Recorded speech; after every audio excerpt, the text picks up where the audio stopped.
Bună! Eu cu prietena mea, Cristina, vom face un video cu ce ne-am cumpărat noi. Prima oară ne-am cumpărat un baton,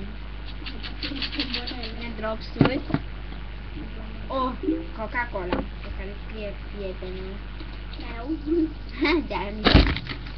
un pachet cu Viva și asta, ce sare de abia, ce de mâncat. Vă iubim mult, mult, mult, foarte mult și pa, pa! Ce? Ce are? Ce să vreau să cam? Oh!